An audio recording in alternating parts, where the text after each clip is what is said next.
We got lots to cover here today. A couple different stories. We know we got a big Apple event coming up.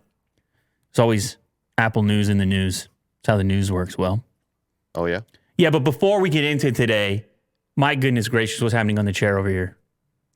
Hey, everybody. Hey, everybody. You care to explain this, Will? Kirk. Our good friend Kirk. Just Kirk. Kirk is the man responsible for some of those beautiful things you've been seeing on Unbox Therapy recently. Yeah. And you can find him around the studio from time to time. Every so often, lingering. Mm-hmm. And today, what happened was we were about to shoot here on Lou later, and he demanded. He said, "Don't you dare hit that button, because today I'm on the show." Yeah, he made an announcement. It was a company-wide. It It was was a memo. fierce. Mm-hmm. And we all got out the way. And so here he is. And what do you want to say to the people out there, Kirk? I want to say, what a time it is Oh, to be alive. What a time to be alive. Yeah, okay. And what a privilege it is to be here. You guys have done an amazing job down at this end of the studio with the setup. It's really comfy. It's cozy. And I hear and see all the good products you guys do every single day. Wow. Yeah. I don't know if I've ever called this a product before. Mm. But I suppose it is. Consumed Sure. by the fans that are out there. Packaged. We got lots to talk about today. We'll get everybody's take on it. Step one, scores of customers ripped off by Apple's trade-in partner, says report. You got to put that part in at the end. Allegedly, in order to, for safety purposes, lawsuits and things, lawyers and whatnot. Does that mean they're reporting on a report?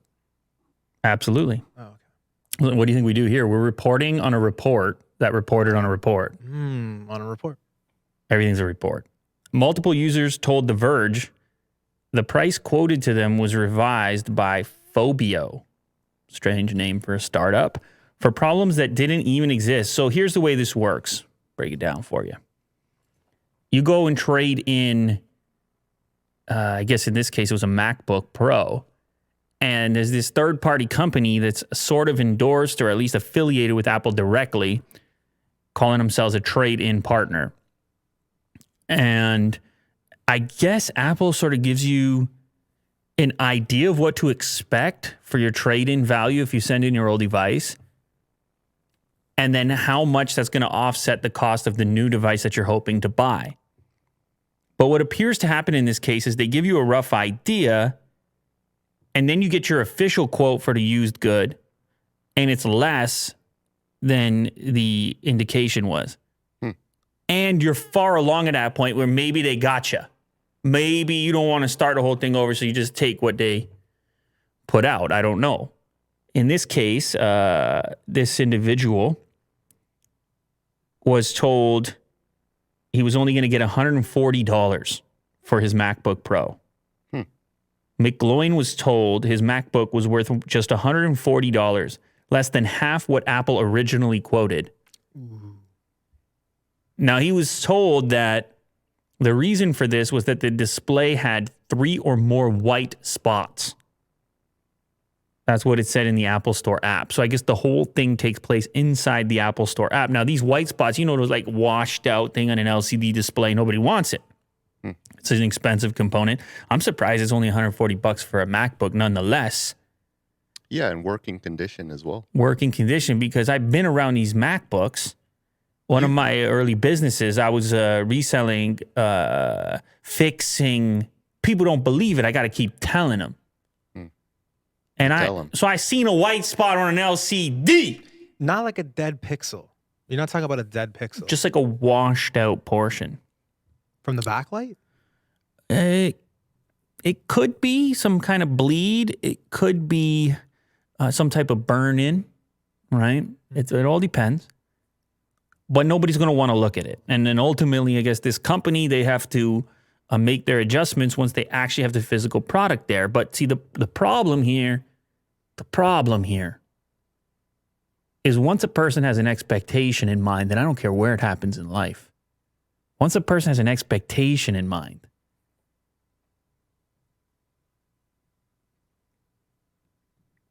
they're bound to get upset.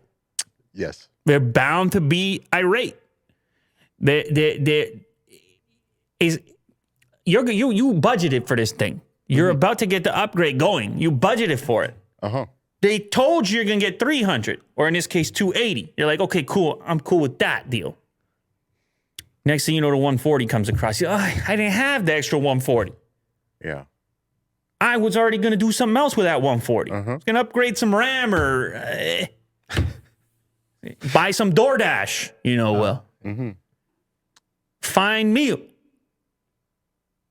Had DoorDash yesterday. $140 on DoorDash. What's this going to get? I was eating some Thai food yesterday. Oh. Little pad Thai with the peanuts as well. Oh, okay. I had the cold rolls with it. Mm. You know what I'm talking about, Will? I'm talking about a fresh roll. Yes, they're delicious. Okay. With shrimp? No shrimp. Mm. I don't know why. Maybe I should have had shrimp. Mm-hmm. I don't know. A couple spring rolls. I don't know. Leave me alone. Yeah, it's a good time. That company, here's another quote from another person. That company stiffs owners of Apple products out of hundreds of dollars in trade-in value, and the supposed 3 or more white spots defect seems unlikely enough that it bears investigation. It's I guess it's an easy thing to say. Oh, by the way, I should mention the original owner disputes the 3 white spots, saying, I never had no white spots. Yeah, you did that. Maybe not you did that, but you got it wrong. Oh. You done mixed up. You got the wrong device. That ain't my white spot device. Another story from the report tells of a user whose laptop quote was reduced from $640 to $210. Ooh. Again, because of white spots. That user didn't even get any proof of the problem Phobio had found. Scores of other instances for this exact situation happening to Apple product owners can be found online too, with numerous customers citing Phobio's 3 or more white spots in quotations. Explanation as the reason for their adjusted trade-in, as well as stories of other types of apparent damage detected only after sending a device in for inspection. Oh, so these people take your device, promise you the 600, then say, no, it's only going to be 240. I think you get a preliminary evaluation on the Apple Store app during your trade-in. They would say, you got a 2016 MacBook? Cool, here's what you can expect. Then you go through the process, you trade it in, and they say, a couple of white spots on there. They say, we know originally the quote was this, but that was all subject to inspection. And then they're like, we could send it back, but... Just like when you bring back the rental car. Right. And they start sniffing around. Yeah. It was like, hey, there's white spots. They go... I smell a white spot. And you're like, why are you smelling the rental car? Like, you're smelling the bumper right now. There's no smell. And I say, look at this right here.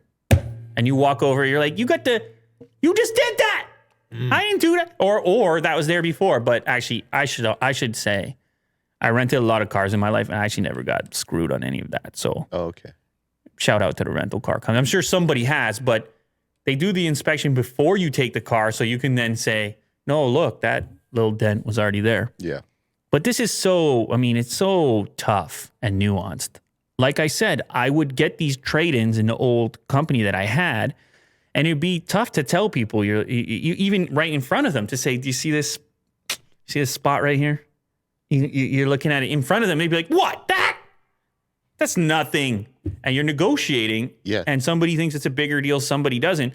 But for the seller who has to go sell it, if it ultimately means replacing the part, it is going to affect the value. Mm-hmm.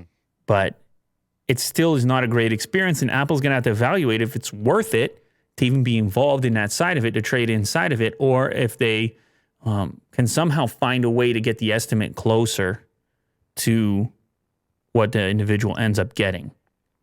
Because it's just a bad experience all around. Yeah, I mean, that's rude. They're playing with your emotions like crazy. You're like, I got $600, and then no. And you don't.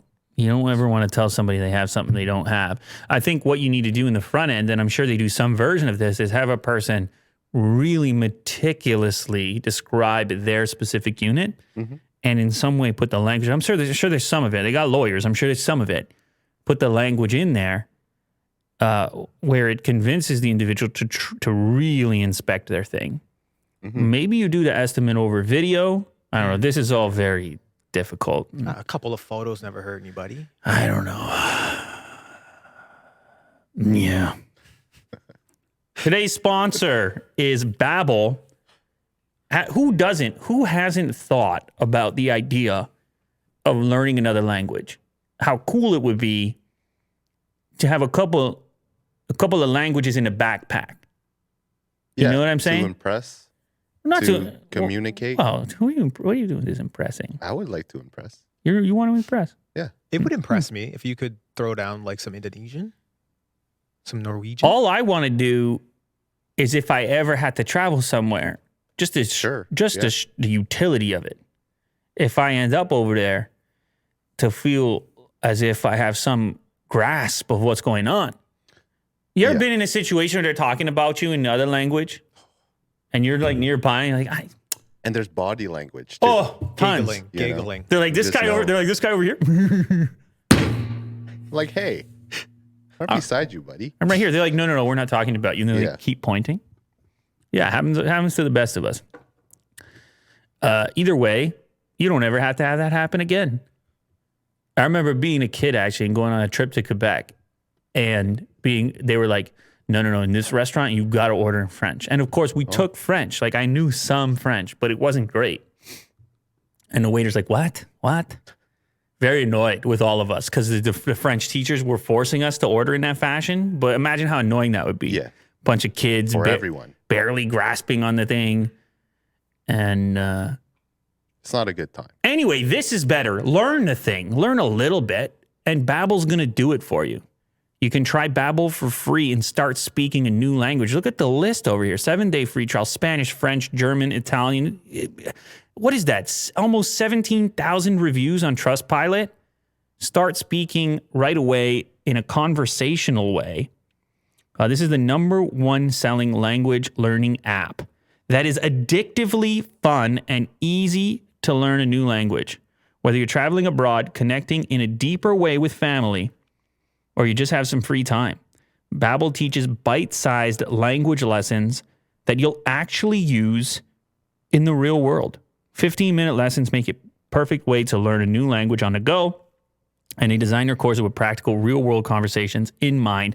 And of course, there's got to be AI involved. Other language learning apps use AI for their lesson plans, but Babbel lessons are created by over 100 language experts. I guess we're talking about humans who speak the languages. I suppose that's where the conversational aspect comes in. Their teaching method has been scientifically proven to be effective. With Babbel, you can choose from 14 different languages: Spanish, French, Italian, and German. Plus, Babbel's speech recognition technology helps you to improve your pronunciation and accent. Start your new language learning journey today with Babbel. Right now, if you purchase a 3-month Babbel subscription, you'll get an additional 3 months for free. That's 6 months for the price of 3. Just go to Babbel.com and use promo code LEW, L-E-W. That's Babbel.com, code LEW, for an additional 3 months free. Don't forget the code LEW to save some cash and let them know that we sent you. You can click the link in the description. It's Babbel.com, promo code LEW. By the way, which language would each of you choose to learn if you could immediately snap your fingers, or if you could work on it over here at Babbel? Which one would you go for? I would go Spanish because I've done a lot of traveling and I've learned like useless languages a little bit, like Iceland. Hey, man. No, even Icelanders were like, why do you want to know how to say this? Like, we don't even speak it here. I think Spanish would be the most useful for me. And I never put any effort into learning it. And I think that I probably should have, and I probably would if yeah, lots of people in the if I world was speak on Spanish. Babbel. Yeah, Absolutely. everywhere, all over the place. Yeah, I would have to say Spanish. Oh, two Spanish. Yeah, it's so versatile. We could speak it around the studio about Lou. He'd never know. You want to know the other thing about Spanish is kind of there's similarities with Spanish and other languages. Like I'm looking at Italian and Portuguese. There's similarities. So like if you learn one of those, you may get a little more insight into some of those other ones. What do you think? Yeah, I'll take Norwegian. I hear it's a nice place. Okay. This is the only company that can make news for leaked case colors. The company we're talking about is Apple, of course. Leaked photos reveal more new colors for spring iPhone 12 MagSafe cases. Spring colors. Here's your news story. There they are. They're not even out yet, by the way. You can't buy these. Previously, we had, listen to these color names: pistachio, capri blue, cantaloupe, wait. amethyst. Cantaloupe. With today's images, we can see a much more cohesive and harmonious set of colors in addition to those other four. What are the other two? Ketchup and mustard? They don't know the names of these, I guess. They're saying darker yellow, burnt orange, and a light bluish purple that looks like periwinkle. Periwinkle.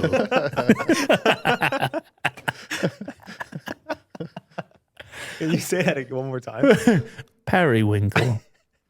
Yes, the beautiful periwinkle. One of my favorite shades of periwinkle.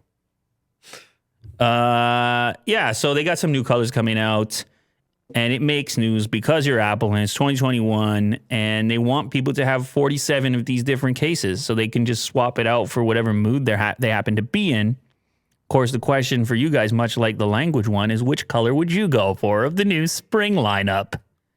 That blue one is popping off the screen at me. Okay, he took blue. Yeah, I'll go for ketchup. I like how you call that, not mustard, but ketchup. I got a question for you. Can you give them the names you would give them if they were later cases? Well, that one on the left is definitely, they're not calling it mustard, I don't think, but that is a very mustard yellow. So that makes sense. Damn, you're right about the ketchup thing too, although there's something about calling these condiments which doesn't feel right. Yeah. They're all periwinkle as far as I'm concerned. That's got to be the next later case. Periwinkle. All right, now here's some real news. Apple Pencil 3 is coming alongside the new iPad Pro at the event next week. And this is huge news for Willie Doo. Willie Doo, go ahead and explain. For artists, I would say. That's a hell of an... He's not wrong. He's like, God damn it, Lou, don't put me here again. Yeah, I said Willie Doo because he's been known to sketch a thing or two, although he's really slacking lately. Yeah. He's been like moving to a new house, setting everything up. Sorry, I'm setting everything up. You know, I got a lot going on here. I got a dog and I'm at the grocery store. And so there's less art getting done. Sure, yeah. But apparently you didn't hear about the big NFT boom. Right? No. Yeah. You should put some of your old stuff on there, Will. Sure. Okay. Give it a shot. I might send you a few ETH for that. Yeah, definitely. Anyway, yeah, I guess this is for artists. I guess artists are the ones looking. I don't know what's left, what they're going to do in a new pencil, how much improvement. I mean, the latest one is fantastic. The Apple Pencil 2. It's one of these weird categories where they keep selling the Apple Pencil 1 because it's the only thing that works on the older hardware. Then they have the Apple Pencil 2. They put the flat edge. There's magnets. You're slapping them together. Mm-hmm. All of a sudden, you're using a pen, sole. But what do they do for a version 3? How do you improve it? The current one is so amazing. The current Apple Pencil lineup was last updated in 2018. Or is it one of these things where they change the pencil in such a fashion that when the new iPad Pro comes out, you got to add it to cart? You see that? Maybe different colors. Little cart add-on. Well, like what technology could they add? More precision, more levels of pressure sensitivity. What was that? 2048 now? Yeah, no, Pressure did sensitivity? they list it there? Pixel perfect perfection. Magically pair. I On the think it go. might be colors. Well, you could do a picture like that. Yeah. Right? In like a million years. I remember Willie Doo designed the first unbox therapy. Yeah, way man. back This in the guy, day. he's been doing...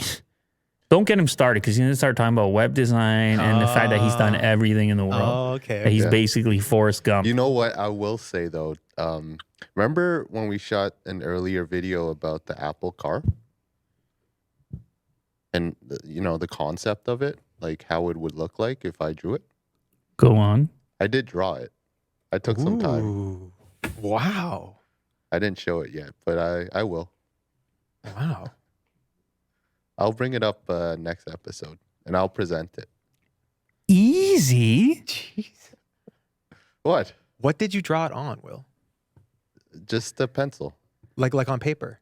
Yeah. Oh. You're going to drop something like this on us? Wow. Well, you're talking about drawing and pencils, You've been quietly preparing for this moment in the background? Yeah, that's my moment. I'm excited. I'm excited for multiple reasons. One of them is that it's on paper. Pencil and paper. Yeah, you got to go old school, I'm shocked and appalled. You're appalled. Why are you appalled? That you haven't let us in on this sooner. That you've been quietly mocking up the Apple car. He's Well, up it was all an night in his afternoon, basement and sketching. you just reminded me because of the Apple Pencil. This is incredible. This is one of the biggest developments in Blue Later history. I'll bring it up. We just created the winning design for the Apple car. Sure, yeah. And Willie Doo's going to debut it on the next episode. Yeah. This is why we do this show. Yeah. This is for the number of years and clips, and this is what it's all about. The moment that Willie Doo fixes everything that's wrong with car design. Well, I mean, The moment that Willie Doo designs the best-selling car of all time and sends it for free of charge, in an envelope to Mr. Tim Cook. sure. I would say it would look similar to Homer Simpson's drawing. But I'm not Perfect. going to give it all away. Okay, all right. We got to wait to see next episode. Anyway, so supposedly, just like everything else you're going to get from Apple at this next event, you got to get a new version of the Pencil. I guess this will be Pencil 3. They're supposedly doing AirPods 3. It's a lot of threes. Mm-hmm. We're in the third generation, I guess. Yeah. Of everything. Yeah. So we'll wait. Yeah. Samsung, however, apparently not going to fit the S Pen into the Z Fold 3. That was a rumor. That this will be their substitute for having gotten rid of the Note lineup. Yep. There was a lot of back and forth on the Note thing. We're not going to do the Note anymore, rumors. Mm-hmm. What are you talking about? We're doing the Note. We are the Note. Second report. Third report. Yeah, we're not going to do that. Nope. You guys were right the first time around. Anyway, so apparently, at the time, the rumor was, well, you don't do that because that's a really premium product and you want to sell the folding one. But how do you take care of the pen people? Well, let's do a folding one with a pen. And now here, new reports, maybe not. Maybe no pen slot. Maybe pen input, but maybe no slot for the pen to keep it. You mean, I don't know what you do. You slap it. Are we going to do magnets again? Or are we just carrying separately? I don't know what we're doing. I was already skeptical because I'm like, I felt this screen before. And it's a little bit soft on previous versions. Are they going to be able to sort that out? Next version, does it have a more slick feel? Oh, you're worried that a pen may damage the screen. Well, this had this unusual, and of course it's well documented, people peeling the screen, Yeah. well documented stuff, but had this softer finish on the outside. I would describe as a type of finish that would show a fingernail. Mm-hmm. If you were to touch it with a fingernail, you could maybe see the indent over there. Now, And it can't recover. Like, will it become smooth again, or? talking about self-healing? Yeah, Maybe a little bit. a little bit. Maybe a little bit. What's the crazy trick for that? Toothpaste? Do not, no toothpaste. I'm telling you, Yeah, put no. toothpaste on the scratches What you're on talking your about, phone. once upon a time, the toothpaste thing was around those early iPods that were chrome plated. Oh. And so it would, the abrasiveness would be able to move some of those micro scratches, but then replace it with like this. It never looked how it looked originally. Yeah. So, Yeah. but don't, disclaimer, don't put toothpaste on your new Fold, no matter what Kirk tells you. Hey, man, is it good enough for your teeth? It's good enough for your folds. I'm telling you that. Anyway, so I don't know where's this report from? Let's see. Samsung's taking a big bet on a foldable. Yeah, we know. Support the S Pen. Technical challenges may make S Pen slot impossible on the Z Fold.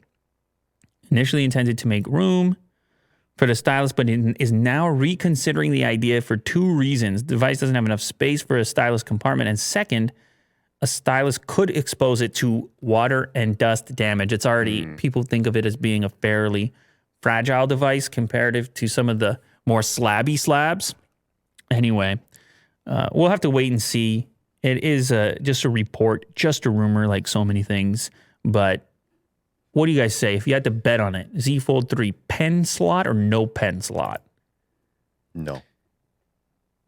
I'm gonna say I don't know the likelihood of it, but I would like that because I have a little remarkable tablet that I use quite often, and it's a magnet pen situation, much like the iPad. And that thing's flapping off all the time, and I'm chasing it around. It's terrible. It's just running around the house. I'm pro pen slot. Yeah, I'd like to see it. Pro They slot. need to work on the screen first, I would say. Really do want self-healing. Maybe you can drop a design for them. I will. Yeah. The winning design. So Sony announced some new phones. I guess it was on the last episode. We had the Xperia 1.3 and the Xperia 5.3. Now, there's been a lot of chatter about these premium price points coming with the Sony devices. I mean, they put out a Pro phone. It was $2,500. People were freaking out. Yeah. I mean, that was a phone though. That was a Yelling and That was screaming. There were pitchforks at the door. I said, I got nothing to do with it. You know, I just look at the phone. It's got an HDMI input. It's Pro. Anyway, when I saw the spec sheet for the Xperia 1.3, I realized right away 4K display, improved camera, still has the HDMI input. I'm like, that's a pricey phone right there. Oh, so they're keeping the HDMI not with the Pro designation. Mhm. They're going. Their flagship models is going to have HDMI in. Wow, I like that though. Yeah. Oh, they love their cameras. You know, they have just dominated that segment. Yeah. So anything that kind of ties in, using it as a monitor and really taking care of that clientele, it exposes people to the fact that Sony is doing things well, period, in the game. And if it acts as a gateway into their camera stuff, they might take you for a few more bucks. It definitely piqued my interest. And let me tell you, they Still can take me for a few bucks and I don't even complain. Because all of a sudden I'm shooting an A1, looking at some 8K, I don't complain. You guys ever seen this 8K? Woo. I seen it. You guys ever seen this 4K 120? Woo. Woo. Yeah, I seen it too. Clipped it. Anyway, so because of all that, here comes the Xperia 10.3 that'll jump into your pocket for less. It's official with a Snapdragon 690 and a triple camera setup. Some of the DNA of the flagship stuff, because you have a 6-inch 21:9 screen, which that's really the special aspect of these devices. In the hand, they're narrow and comfy. It's still got the thumb fingerprint scanner. Looks like it. The display is still a few pixels in there, 2520 by 1080. No exotic refresh, stuck at 60. 8 megapixel selfie, few cameras on the back. So it's not a flagship spec sheet, but it lets people participate likely at a lower price point. And I don't know. Sure, okay, options. What do you think about the look of it? Yeah, I like it, especially the aspect ratio. It's nice how they have like a budget-friendly device, but they experiment with the colors. Yeah. One thing I will say is I'm glad that Sony is hanging in there. You know, we lost LG in the smartphone game recently, and it's been one of these things where anecdotally you're not running into a lot of people that are handling these Sony devices, but I got a spot for Sony because it's just one of those legendary brands in tech. And I'm glad the camera department is just killing it. And as smartphones and cameras continue to merge together, it just seems so obvious that things can be done here. Yes. And so I'm glad they're still developing and offering packages that are ever so slightly different from a feature set perspective. Yeah, like if you pop into the pro mode on this phone, it's like a crazy smart. It's from the camera. alpha stuff. It's ridiculous. I think. I mean, you kind of piqued my interest on this a long time ago with what was the one you did almost a year ago, the Xperia 1, 2. And Mark II, yeah. I remember holding it in my hand, and man, it was a very compelling package. And then the Pro model, even more so. I mean, that thing looked rugged in terms of design. And now I see they're going a little bit more poppy with the colors, which I think is a good play. I think it might be like a sleeper hit, this phone. Yeah, so as far as the 1 series is concerned with the 4K display, when you look at it, it's not really like anything else you look at. The pixel density on it, you can hold it like right here. Yeah. You could stick it inside of a VR headset. I mean, it's a ton of pixels in a relatively small space. This one is going to be more typical, but yeah, the form factor commitment is really interesting. For everything to be 21:9, have that tall aspect ratio, there's a unique aspect to that. I want to know what you guys think about this new vehicle. Oh, Hyundai is putting out a pickup truck. I've been doing a lot of truck research And these last weeks. It is a very unique shape to it. It's obviously a smaller truck, and it's almost like a car truck hybrid. It looks like a Ridgeline, like a Honda Ridgeline kind of. But a little more transformer-y. Yes, very. If there's an animal that reflects this, what do you think it would be? Oh man, it's fast. It looks fast. It looks faster than it is. I can tell you that right now. So what, like a cheetah? Yeah, something like that. What about you? This color. Yeah, like a Jaguar or like a Puma. I don't know. Yeah. This reminds me of a shark Okay. Oh, yeah. Shark is good. with the fin. It seems like the Yes. top here. Very It's sharky. very curvy. It is the 2022 Hyundai Santa Cruz pickup truck. It is a small all-wheel drive 275 horsepower pickup truck. It can tow 3,500 pounds. And the 275 horsepower engine is actually an option. So you can get a more fuel efficient, less powerful version if you choose to. So the 275 horsepower version can actually tow up to 5,000 with paddle shifters. So you have a little fun in there too. Oh, nice. And you can pull all your variety of outdoor toys behind it. And maybe you get a Sea-Doo or something like that. Oh, yeah. And all of a sudden you got the Santa Cruz, or maybe you just throw some bikes in there. Look at that tailgate. That is a distinct looking tailgate. Yeah, it's kind of like a futuristic take to it. Now, obviously, the pickup market is huge. It was already huge. Look at the storage under the bed. This stuff is what gets me, like with the Ford Bronco, and you can see it here. The utility out of the back of a SUV or a truck. That stuff is really compelling to me. Yeah, so this is one of those things. Actually, I think the Ridgeline has something like this, but this is one of those things where they're thinking about how you're actually going to use it. And like there might be some items that you don't want just like slamming around the back. I've had so many pickup trucks at this point. It's actually the smaller storage that you feel like you're missing. Oh, okay. Little spots to put things. Now they've kind of, in some cases, found ways of doing this, like under the seats. If you have the 4-door cab, maybe you can flip up the seats and it'd be like a little cubby, but nothing even like this. This is by the way, for those just listening, it's like a cubby underneath the floor in the bed of the pickup. And what, they got backpacks in there? Exactly. So you can, even if you don't have a bed cover, that's going to be covered from moisture and the elements.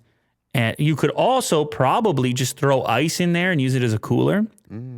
Always. So you could have a few beverages back there.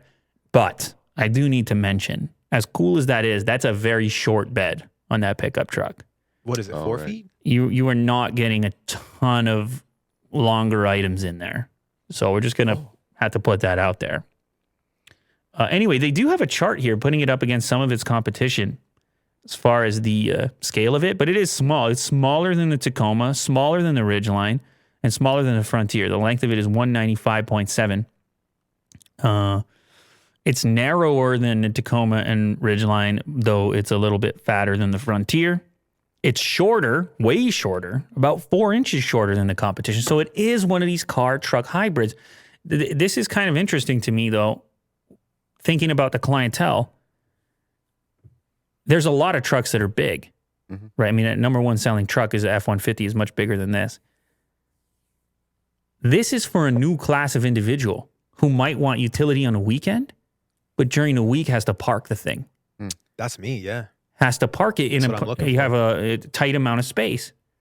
Because every time I took the F-150, never mind the Raptor, if you take that thing into a parking garage, there are some parking garage I look at the height and I can't go there. Yeah. Or even once you get in, it's like a bit of a nightmare. So it's cool to see these new aspects of the market. Now, of course, we may have some bad memories of these type of crossovers. Some people just don't have it's not their taste. It's like, pick a thing. Are you a car or are you a truck? The purists. What one are you? What do they call it? A CUV? But a CUV is like a... There's no bed, yeah. Yeah, once the bed is there, people get all frustrated. So is this like a CUV or is it a real truck? Is it like a car with a bed or is it like a legit truck? I don't even know what they're going to call. I don't know if they... I mean, it doesn't look like anything else that's out I think they're calling... I mean, if you look at the vehicles it's being compared to, those are trucks. Yeah. Like this is probably the size of a Ford Ranger. Mid-size. No, mid-size. Bigger.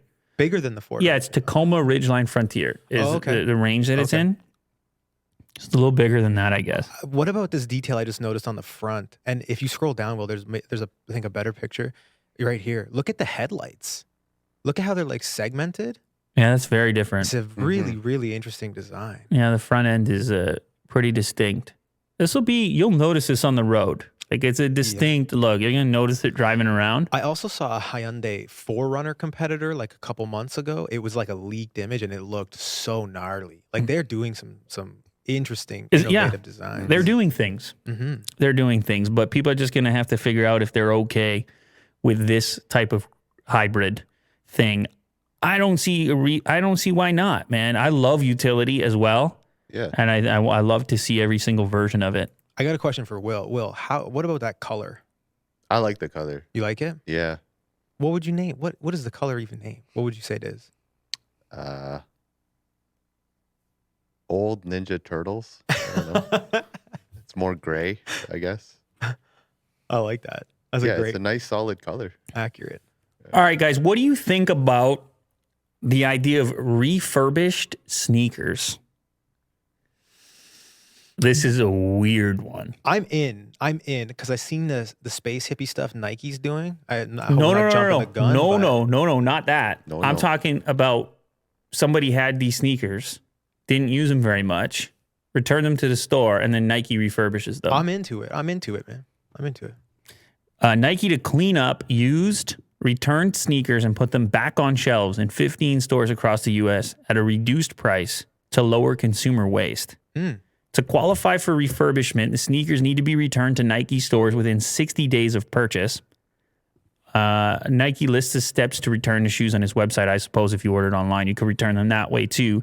They can't be used for more than 60 days. That seems to be the key characteristic. They claim they're trying to cut down on waste.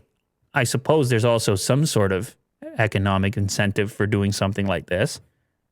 Where would they go previously? In the trash? Yeah. But or to like a thrift store, something like that, or like on the secondary market, like Gold or StockX.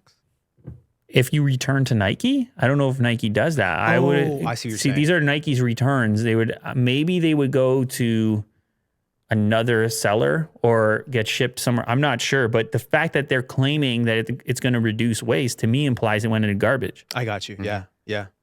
Which obviously no one. Rude. Well, yeah, that's not ideal, especially if it's not used very much. It's like a rental. All right, so here we go. Footwear is inspected and graded with inspectors looking to give shoes one of 3 grades.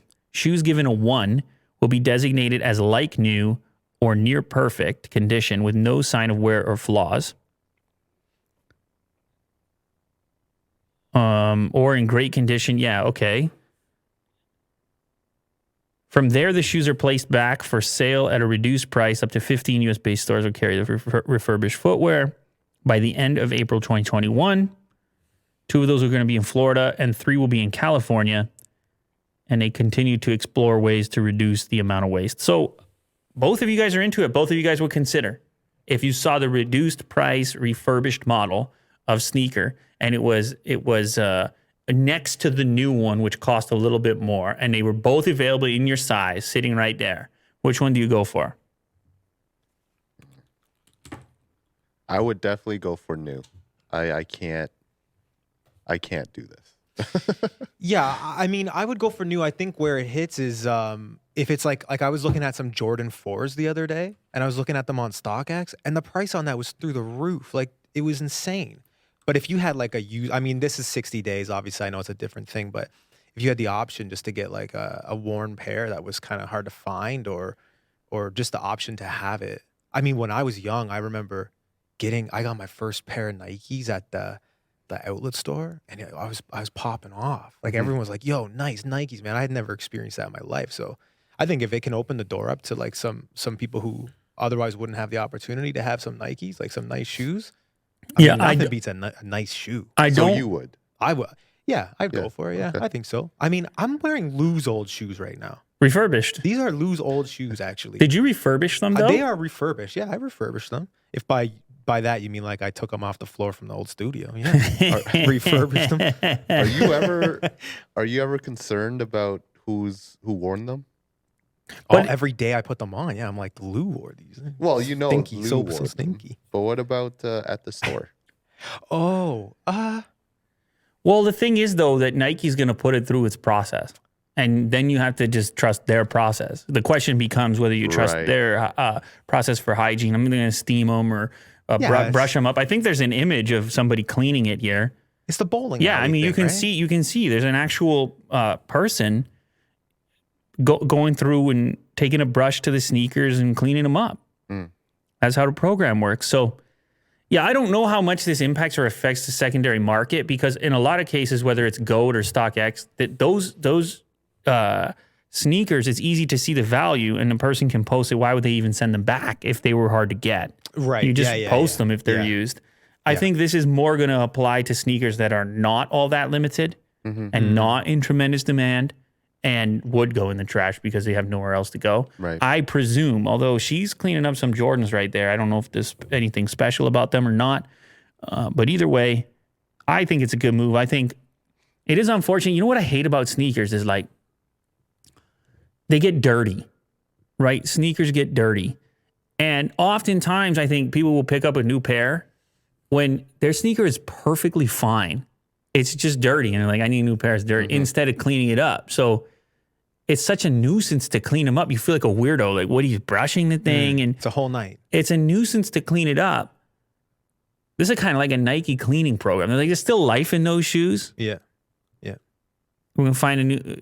But again, it's 60 days, so they aren't really worn down all that much. But I'm always amazed to look through all of my old sneakers and be like, man, there's plenty of life over here. Yeah, how much damage can you do to a shoe in 60 days?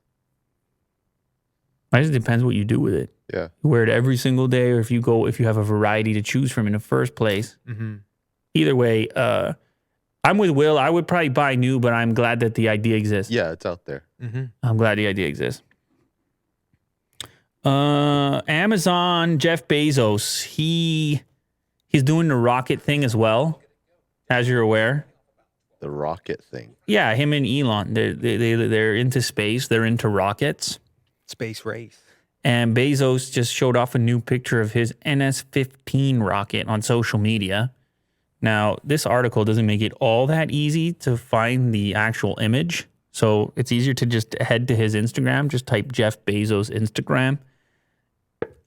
And you can see, I mean, he took a reduced role at Amazon. And he's posting Instagram photos of rockets. Is he just chilling right now? Like, he's not... Oh, no. Bezos doesn't chill, man. He has no capacity to chill. Bezos hasn't chilled in... Man, I can't imagine the last time Bezos chilled. Look at him. That is a picture. Oh, man. Look at that. Look at the hat and the pipes on him. I think he's wearing cowboy boots. Like, you think this man chills? No, not anymore. Sheesh. That's a rugged... You can click through. Machine. It's actually 3 images, yeah. That's the rocket there? she's a rocket, all right. Here it comes. And he landed it. Him and Elon are doing the same stuff. It's not identical. Oh, with the CG. It's obviously not identical, but It's not CG, by the way. it just looks feels really like it. good. Look at that. Yeesh, look at that thing. Yeah. Now, I don't think this rocket is as big as what we saw in the last Starship, right? Wow. It is pretty big, though. Is that a feather pattern? Yeah, it looks like it. Looks like it. This stuff is crazy. I've been watching this show called The Expanse. It's really sci-fi, and this stuff is crazy. Click the next one, Will. This rocket is landing itself. This is automated. Yeah, there's nobody in that thing. Is there? No. Yeah, it controls the whole thing itself. That is crazy. I mean, there's a person there, though. I presume. I don't know. Or maybe that capsule's empty. Everybody's trying to figure out this space thing sooner than the next guy. And it's all kinds of battles. They had to battle in court between SpaceX and Bezos' company. Like literally a space battle. Over who can put satellites where. And then there's this, whoever's going to do travel first. Yeah, what's the ultimate goal, do you think? Obviously, you're not Bezos, but what do you think his ultimate goal is here? Maybe I am. You've never seen them in the same place I just think, at the same I time. think you get to a certain level. And the world starts to get small, if that makes sense. Right. These guys have untold billions, Cowboy hats. like mega billions, to the point where everything seems trivial. Like, oh, here's an apartment in Manhattan. Like, so what? Like, so what? Does it fly into space? No. But also to get to the billions that they have, like they're just not going to stop working. They're going to keep going. Yeah. Right? Yeah. Well, there's definitely a drive towards it, but I think we're speaking more specifically about why the space thing right now, because like space is so hot right now, and then you had all that off time. Like they went to the moon and everybody chilled. I'm not saying everybody chilled, but like you had space stations and all the rest, but there was that really intense space race at one time. Yeah. And it's weird that it just comes and goes in waves, seemingly, as far as the public consciousness is concerned. And now we have the world's two richest people competing. It's not countries. Mm-hmm. Countries are still involved in doing interesting things. I mean, you had the Mars rover with NASA and everything else, but that these two guys have decided that this is kind of the most ambitious project. And in a way, this ambition is seemingly more significant than wealth. Seemingly, like from a legacy perspective. Mm-hmm. Yeah. The first dude to really do the space thing, I mean, that's a name right there. Mm-hmm. Yeah, when you said that it wasn't countries, it kind of sparked it in me. It's a lot like the Wright brothers. Like it's not like a national program. It's not NASA. This is Jeff Bezos over here trying to rip a rocket out of the stratosphere. And I think you need to ask yourself, as you look at this from a distance, let's say you've got untold billions. What sparks your curiosity? I don't know. Space is a pretty good place to start. The unknown. Unknown. I mean, some people, Bill Gates is not super into it. He went the other way. He's like, wait, this planet, I want to do stuff here. He's like, wait, vaccines and charity and eco. He's very books humanity and books and philanthropy. And in fact, you almost get a sense when he speaks that he's not like super into some like what they're doing with the space stuff. Mm-hmm. So it's not necessarily the case that you got to go space, but I can feel the appeal of it. Untold billions, I'm out, boys. I'm doing a space thing too. Yeah. I'll be like, what? These guys got rockets? Let me try a rocket. Yeah. Billions. Yeah. Try to comprehend billions. I mean, what do people think we're sitting in right now? The studio is a rocket. Yeah, we're in space. On its way to space. We didn't tell you. It's where we're at. Yeah, we're in that rocket right there. Mm-hmm. Bezos is actually saying bye to us. Mm-hmm. Here's another one. I don't know if this has anything. This may have something to do with space. I don't know. First of all, scroll down really fast right now, Will. Really fast. Go. Oh, man. Really fast. No, faster. Okay, good. Stop. Up a little bit. Up a little bit. Up. Why did he have to go fast on that? Up a lot more. Oh, this is piquing my interest. This one? No, you got to please just get the picture. Oh, okay. Yeah, thank you. Should just said it in the first place. No. You scroll fast. I was hoping that you could scroll past the headline and I can get you guys to describe what you see in this image without having read it. But then I realized, well, you're going to read right below. I've read it and I still have no idea what It's a depiction of. Supposedly, this is a spider holding a knife or sword. Whoa, metal. I don't see it at all. Yeah, well, it's eroded. I mean, it's 3,200 years old. It looks like a hot dog to me. Maybe it was aliens that did it. No, definitely not. The site dates to 3,200 years old. It's an ancient ceremonial building that was built thousands of years ago in northwestern Peru, decorated with a painting of a spider deity clutching a knife. I don't see the knife. Do you guys see the knife? I can see the spider as like the red thing is eye. So it's partial. What we're looking at is partial. And actually the best explanation of this is if you scroll down, they try to put it into a much more rudimentary drawing to showcase how most of it has eroded. Oh, that's what I'm looking for. Like a drawing Here you over top of it. So most of it has eroded. You can see only 2 legs, maybe 3 of the spider, and you can see the handle of the knife. Oh, what I thought was the eye is the hilt of the sword. I see. Yeah. Yo, that's crazy. What do you That thing think we looks should big. draw? Spider with a knife. That thing is big. Yeah. 3,200 years ago, Wow. you take the squad, they take the team out to the mountain, Mm-hmm. and you start carving. And the job is spider with sword. Let's do it. It's wild, right?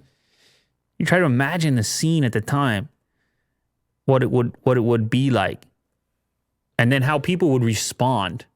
The community, they come over, they're like, "Did you see the spider with a sword yet?" I love it. I love it. Like that would be the I'll get it equivalent of tattooed. it would be like an equivalent of a It's Alex's work. like a big movie release or something. Like, Yeah. damn, did you see the spider? Did you see that yet? Nowadays, we're like, Crazy, that sword. pretty wild. That's insane. 3,200 years ago? That's what it says. And the crazy part is they just found it. It was just there. And they still discover things like this. They discovered the mural in November 2020 after local farmers damaged the temple structure during an expansion of their sugarcane and avocado plantation. It was in a buried temple, essentially, a buried structure. And they were excavating it, I guess it looks like. Yeah, I mean, you can see the scrape marks all over it. A Peruvian cultural nonprofit organization recently told La Repubblica that the Huaca was found was from around 3,200 years old and likely had ritual significance. The figure in the mural was a stylized zoomorphic being, a human-animal hybrid deity that could be part spider, which was an important animal in the pre-Columbian Spider god. Cupisnique culture. Wow. Yeah. Have you ever been to like a place like that, like a ritual site? Maybe ritual.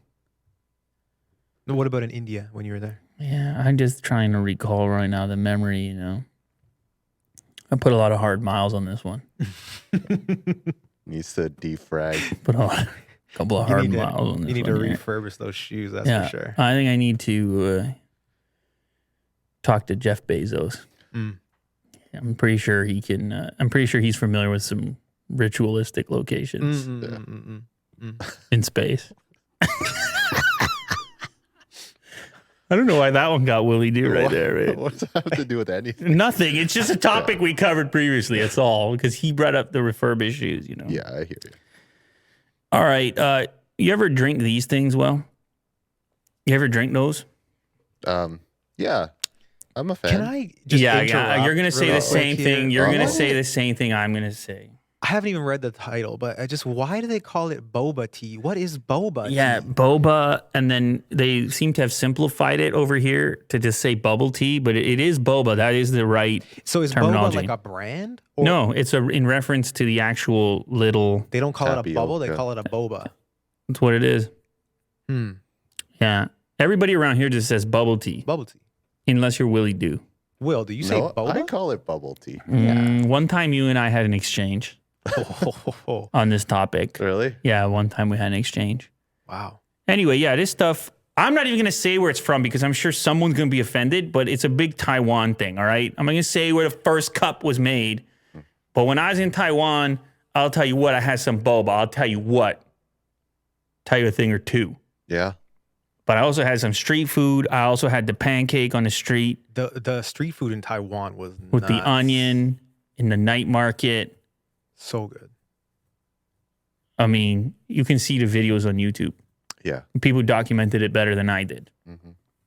Anyway, the reason I bring it up today is because apparently there's a worldwide shortage. It's going to be impacting your local boba spot. Of tapioca?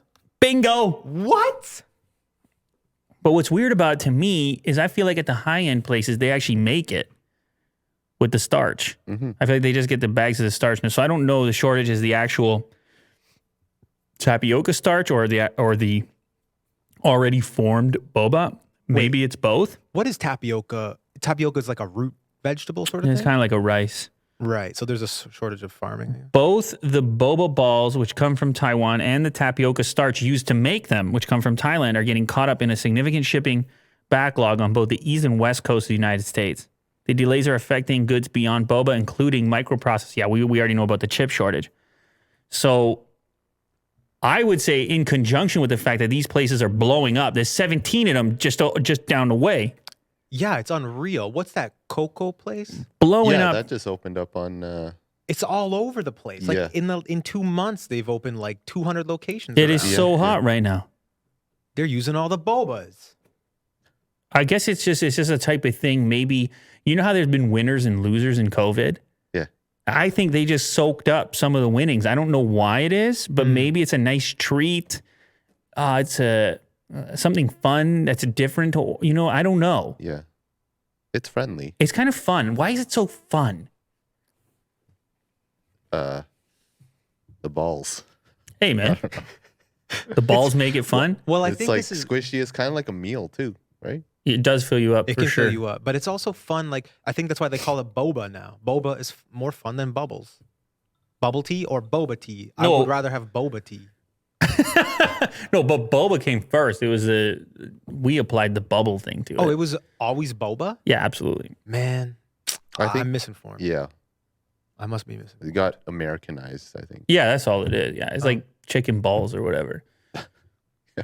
Well, I had some chicken balls the other month. They were so good. I know, but that's like in this case, a Canadian phenomenon, Right. adaptation. Yeah. That's not a traditional cuisine, is it? Did you see any chicken balls in China? Oh. There wasn't even anything close to it. And we No. had some nice meals when we were just talking about that trip. Yeah, we did. Yeah. We did. Man, The barbecue. unbelievable stuff over there. Anyway, so I'm just saying, if you're wondering, I don't know, maybe you better get your boba in because it might be. Stock up. Yeah, maybe you better put an order in right now because the days are numbered. Maybe they're going to get hit with the shortage. I don't know if the local spots here are going to be affected. We got to keep an eye on it. Can I extend this story just a little bit and ask you, what's the best flavor of boba tea you've ever had? Honestly, let me just say something. Okay, so all the rage right now is the brown sugar stuff. Dirioka. Yeah. I knew that was No, Dirioka is out of control. The alley, shout out the alley. Yeah. Dirioka is out of control. Good. Willie Doo is more of a tiger sugar, apparently. Yeah. I try many. Wait, Cha time is good. what's the I difference? haven't tried cocoa though. Tiger sugar versus Dirioka. Is it just a name brand thing? Yeah. It's different places, and they have a slightly different approach. But the flavor is brown sugar flavor. Yeah. yeah, okay. actually, if you go to tiger sugar, they call it black sugar. Oh, okay. Yeah. Okay. But anyway, what? Same thing. It's Yeah. like just No, brown I sugar, know, right? I know. It's just a marketing Yeah. aspect to it. Tiger, right? Black stripes. I hear you. But Yeah. what's the best? What's the best flavor you've ever had? So I'm just saying, what I'm saying here is that it depends on what you're really looking for, because ultimately it's not a tea, right? If you get the Yeah. brown sugar thing, it's not a boba tea. There's moods for it. For So sure. that's a dessert Different flavors. that's a dessert for me. Oh, It's I a see. treat. I see. But for me, I'm much more boring with it. The number one drink that I'm getting is just the regular milk tea. That's it. Like, and I got one actually from Tiger Sugar and had the small size tapioca in it. Oh yeah, I think they're called pearls. Pearls. Yeah. Eh. I don't know. You weren't a fan of the small ones? Wait, were you gonna say that too? They're just smaller. I know, boba but you were balls, gonna right? say you didn't appreciate it, right? You didn't like them. No, I don't like the mix. Sometimes they would mix it, the big tapioca and the small one. But we're on the same page. The big one is the way to go. Yes. Yeah, because then you can chew it, and it's a whole experience. It's Yeah. a fun time. Yeah. Yeah. I Okay. agree. Okay. We're on the same page. Anyway, so I'm just classic traditional milk tea, vast majority of the time. And I mean, I can tell you the order. I'll mod. Obviously, I take regular ice, even though a lot of people go little ice. I take regular ice. I take, because you can pick your sweetness level. It's beautiful. Like you can dial it right in. So What I do will you have go? I will have less sweet. Less sweet. Less sweet. And what else? You can pick soy milk or regular milk. I would typically pick regular milk. Okay. What about you? It's my order. What's the best one you ever had? Yeah, I would go for taro. That's pretty good. From Cha Time too. Taro from Cha Time? Yeah. The real taro? Yeah. It's good. It's good. It's really good. I think we just sold people on boba, and there's a worldwide great. shortage, and we're sitting here advertising the idea. How rude. All right, here's the last one. This is like boba, but for your dogs. Actually, to be more specific, it's like beer for your dogs. Busch, the beer company, wants to pay your dog $20,000 to try its doggy beer. Wow. And is having a contest that you can enter, I guess, on social media, Facebook, Instagram, or Twitter. You can submit a picture of your dog on social media and follow Busch Beer on whichever platform that you submit your photo for your chance to win. The winner gets $20,000, 10 4-packs of Busch dog brew, and an $800 prepaid card to purchase pet insurance for your dog. And I just thought, you got Otis over here. Kirk took his chair today, but you got Otis over here who might just win that contest. You got some photos on social media, right, Will? Yeah, sure. I'll give it a shot. Give it a shot. Now, obviously, you're wondering, what are you talking about dog beer? Dogs can't be drinking that beer, can they? Well, actually, yes, you're right. It's not exactly beer. But in fact, they put some thought into it. So if you click through on the or you know what, just search it, because you're not going to find the right link. Busch, Busch dog brew. Just look that up real quick, and you'll see that what they're actually providing is something your dog might like very much and might actually be good for your dog.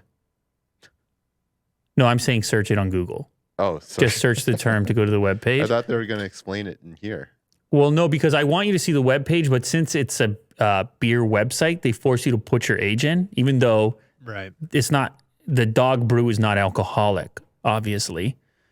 What is it, like a supplement for your dog is what you're saying? Yeah, so it's actually bone broth. Oh. It's actually going to be bone broth, and they can drink it. You know, you're chilling outdoors having your beer, I guess, and a dog wants to have a little treat. And you know a dog is going to love some 19. That's how I get through it. So you can see you have pork Look at this. bone broth right here, and it's in a beer can. That's amazing. And you get to pour it in the little bowl, and your dog gets a treat when you get a treat. You got to scroll down. Happy. There you go. That dog looks happy. Busch Dog Brew is an all-natural product, contains only fresh ingredients, made with vegetables, herbs, spices, water, and pork broth to provide your best buddy with a nutritious, tasty snack that helps promote a healthy digestive system. It's also great for dogs who struggle to eat solid food and get their extra nutrients. Oh. Here's the ingredients: bone-in pork butt, whole corn, celery, basil, mint, turmeric, ginger, and water. How about that for a treat? What do you say? Well, give Otis a little taste or what? Yeah, sure. Get him plastered. No, it's not. No, he's getting plastered. It's nutritious. Oh, okay. Nutritious for the dog. I mean, what you do on your own time is completely up to you. But for the doggy brew, Will's just chugging a can of dog brew. talk about, and you Yeah. see they have the Shotgun it. frequently asked Will, questions. You can get normal beer, you know. No. This is pork flavor. Well, actually, it's a great thing that you just mentioned because it's in the frequently asked questions. humans can drink it. Yeah, absolutely. Get out. It's human grade. Oh yeah. Busch needs to. We got to get on the horn with Busch. If I'm saying, you scroll down to the FAQ, they say, yeah, many people have tried to drink it. If they send it, I'll drink one live on Lou later. I'll shotgun it. You're gonna shotgun some Dog broth. brew. Dog brew. I saw- Dog brew. All right. Me and Otis.